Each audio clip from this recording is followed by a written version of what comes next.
Hello, everyone. You are watching the Asian American Herald, a new media network for and about Asian Americans in the capital region of New York. This show is being aired via live stream on Facebook, and a recording will be available afterwards at our Facebook page, Asian American Herald of the Capital District. My name is Himani Gupta Carlson, and I am a local farmer, writer, and professor at Empire State College in Saratoga Springs. So tonight we have a special guest, Mona Golub. Mona is the Vice President of Public Relations and Consumer Services for Price Chopper Market 32 grocery stores, and more significantly, the founder and producing artistic director of the Music Haven Concert Series, a free concert series that has taken place annually in Schenectady each summer since 1989. Like many such events, Music Haven has had to reinvent itself due to the COVID-19 pandemic. So we're looking forward to hearing Mona's insights on this process. Mona, welcome to the show. Thank you so much, Himani. It's a delight to be with you. I'm glad to have you here with us.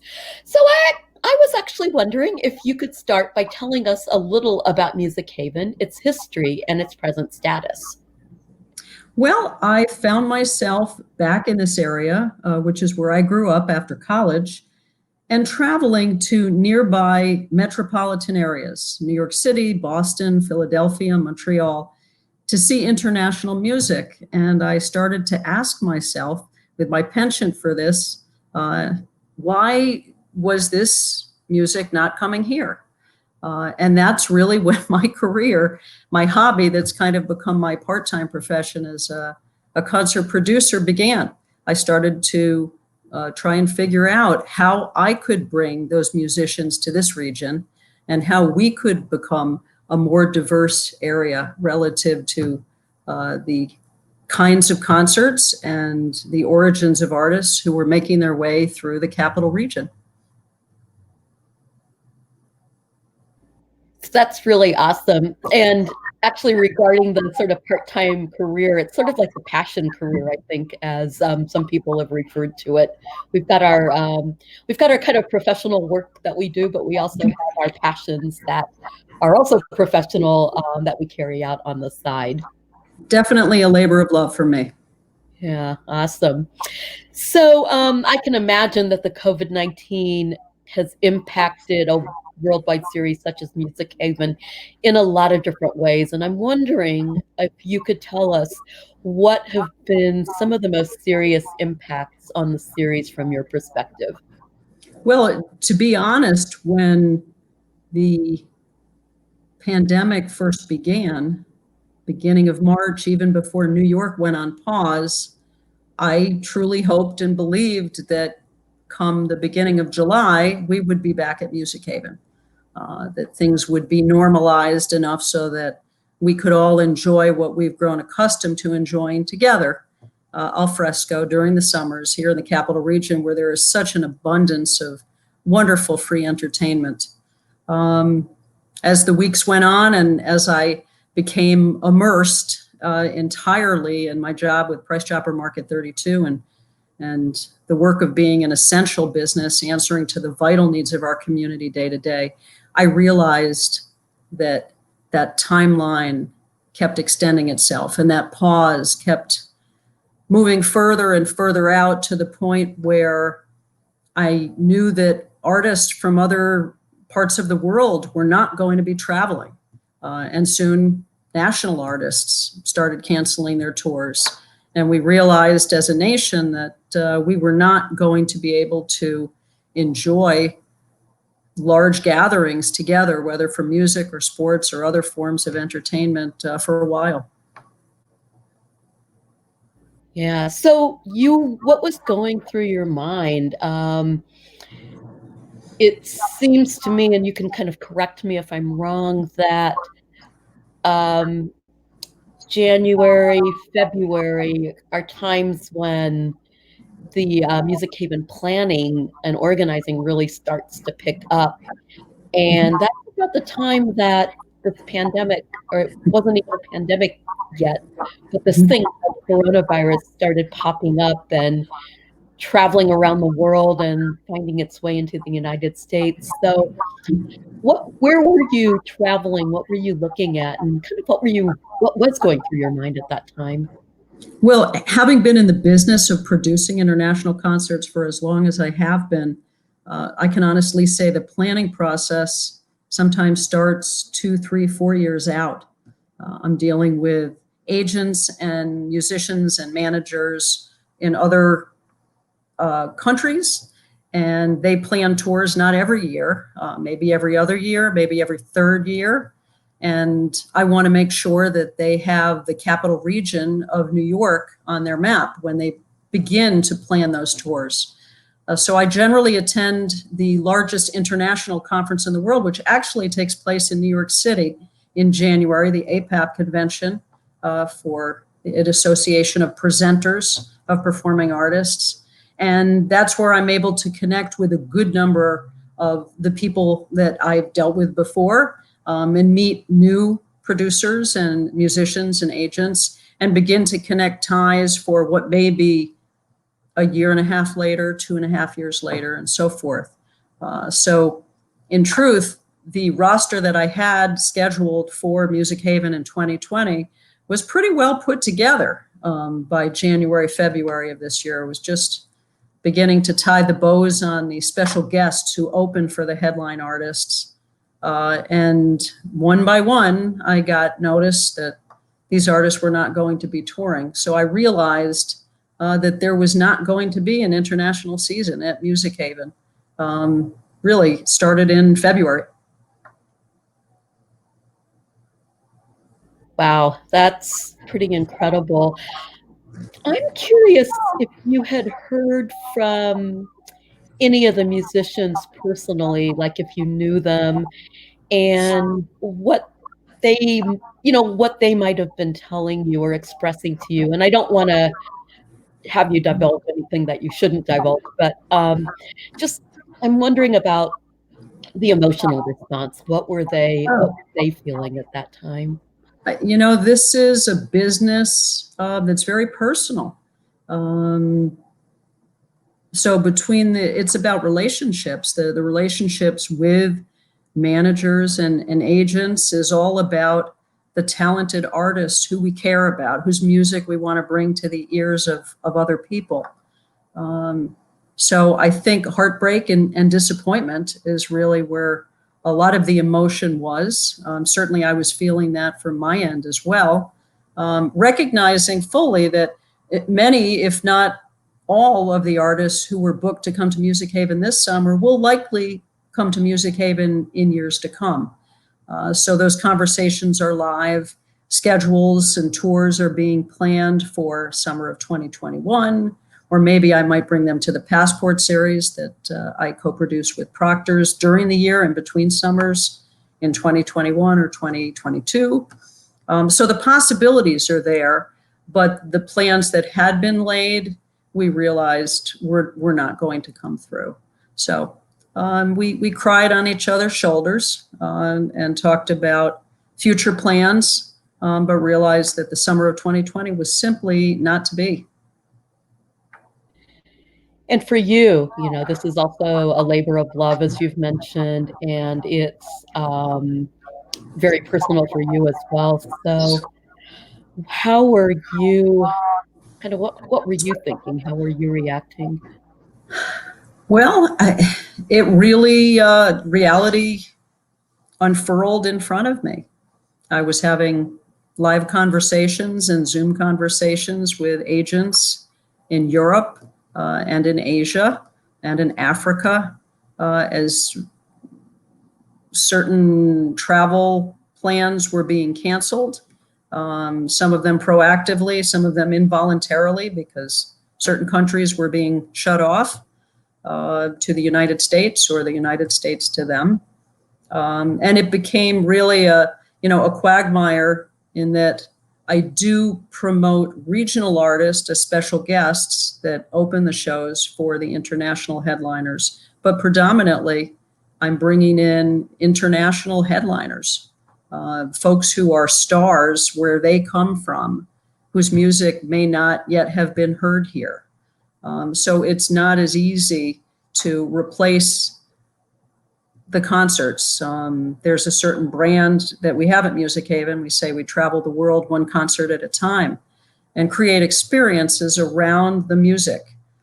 We create experiences by bringing people from the local community whose heritage reflects the artists who have come to town, who can share with us a little bit more from a personal standpoint locally. We have concessions that reflect the locales from where the artists have come. So, you know, those types of experiences were just not going to be possible this summer. Planning to present local artists was really not possible either, because phase 4 of our return from COVID is really based on when the state government says it's okay to proceed with very safe plans and protocols that can accommodate large audiences. And I think all of us in the arts recognize it's the intimacy of sitting elbow to elbow, or dancing for that matter, in the park, elbow to elbow, that makes what we do and what the artist brings so very special. So if you can't recreate that, wait, it will be back as that. But in the meantime, I think a lot of folks that produce art are looking for alternatives and trying to figure out what might be enjoyable as we bide our time. Yeah, kind of biding our time. I've just been thinking about a lot of that as I'm getting invitations to things like Zoom birthday parties. And, you know, just thinking about in a way, there's the opportunity of the virtual world, but there's also the challenge that it's not the intimate, sweaty elbow to elbow world. So, are there any alternative arrangements being made for the Music Haven this summer? Well, I am thrilled, as always, to be working with longtime partners at Proctor's Collaborative and looking for ways potentially to make wonderful international artists via live video available, whether on computers, on television stations, or through apps. So I'm right now in a number of conversations with friend agents and managers and looking to be able to present some of those perhaps on Sunday nights at 7, when we would have hosted a concert at Music Haven, but also available at people's convenience so that they can click in when they have a moment to journey to a place for a half hour or more. Yeah, I think that's where I see the opportunity alongside the challenge. Just as a bit of background on me, I actually teach online. So my position as a professor at Empire State College has always been via distance learning. And so I've kind of always seen the value of grabbing something or learning something on your own time in your own space, even as I recognize that it's not the same thing as kind of a live, in the same space, same time kind of experience. And I think about that now as I work, as I listen to NPR driving back and forth from say, Schenectady after the flea market on Sundays, and listening to the wonderful music shows that play on WAMC on the weekends. So in that spirit, I do spend 3 days a week at farmers markets selling what we grow on our farm. And live music until this year was really a cornerstone for those markets.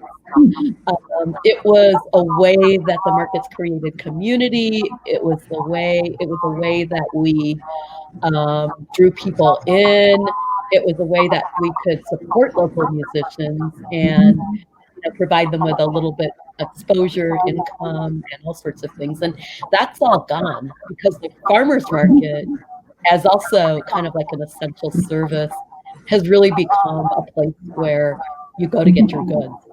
And I keep thinking about those musicians, and I think about them in the same vein that I think about the international artists that you work with and bring to Schenectady. And, I just think about how much they must be hurting financially and emotionally. And I just wonder, do you have any insights or thoughts on how we could support that community or what we could do in the absence of not being able to bring them in to perform, to play? Well, I agree with you. There's no doubt about the fact that live music, live musicians add an electricity to just about any setting. They really are a magnet, and they do create a sense of community wherever they may be, whether a farmer's market or and festival or a concert or another event that has music as a wonderful addition. Many of my friends are musicians, and for those who have other jobs, some have been able to do other work, some have received unemployment, but many of them are self-employed, and they bust their butts all year round to continue their bookings and their performances, to make livings, to raise their family, just like the rest of us do. And right now they're really hurting. They don't have that support network that so many have. I think there are a lot of creative producers and presenters out there who are full-time, as opposed to my part-time hobby profession, who are working very hard to figure out alternatives for their venues and how to continue to employ musicians. There are many things that are happening live and live streaming. There are a couple producers who are doing things live in people's driveways and backyards for small groups of socially distanced people. So there's a lot of creativity going on. Performances in conjunction with movies at drive-in movie theaters, where you stay in the safety of your car, unless you need to use the restroom, I suppose, or get concessions. But there are a lot of creative minds that are working to figure out, in the meantime, how we can keep the good things going, how we can support the community of musicians who are there for us to lighten up our worlds. And I think we'll hear more about that and read more about that in local news as time goes on. There are ways that we can support them. Yeah, it's awesome that there are that many creative possibilities kind of starting to bubble up. I'm wondering about the online spaces. We are moving our social gatherings more and more to online spaces. And I'm really wondering what kind of ideas you might have for making the most of that virtual space. We've talked a little bit about that bond of intimacy that happens in the live space. And even if we can't recreate that, how do we make the most of the online space while we're stuck with it? Well, I think taking advantage of the beautiful settings that we have could be a part of that. I think bringing a personal touch to whatever may be live streamed to a very small group of people, that others have the opportunity to watch. Being able to introduce artists and speak to them and about them in a way that, again, is very live in connecting to people are some of the ways that we can certainly broaden the virtual space and make it more than just a way to document live things that happen, but actually help the audience understand how live this really is. And there are people here in the studio with us, granted a very small number, socially distanced, but they're going to perform live for you, and it's an opportunity for you to enjoy it in whatever format works best for you with your family in the comfort of your home. And let's just rejoice in the fact that there are still musicians creating and performing, and we still have the opportunity in one way or another to enjoy the fruits of their labor.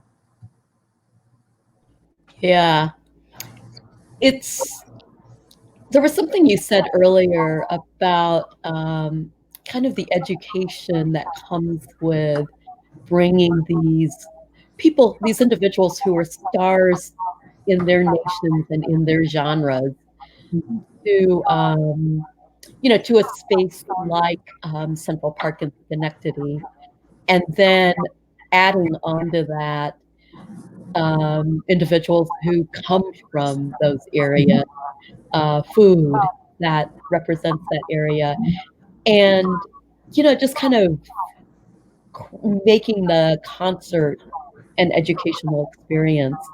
Um, it'd be interesting to have a cooking show alongside a There you music, go. music performance and bring out some of the foods that are representative of that area. Well, we've had an awful lot of fun through the years working with local associations that represent various um, continents, religions, regions, cultures, and talking through a menu with them and sharing ideas and asking them what they think might work, what people would be most attracted to, and it becomes a community project, and certainly has given me the opportunity to connect with a variety of leaders across our region who I might not have connected with otherwise. And we've developed friendships and continued to speak about plans and future ideas and ways to collaborate. And to me, that is the dynamism of a diverse community in action. Yeah, it's very much about building community in that way. So I have a final question, which is may sound a little bit off topic, but I do think maybe it's also a little bit germane and relevant. And it's about Hamilton. So, as we know, it began streaming via Disney Plus last week. I saw Hamilton last summer at Proctor's, and I'm still remembering it in my head. I still Many wake of us are. I still wake up imagining the songs or the performers on stage. And so I'm really looking forward to watching it on Disney.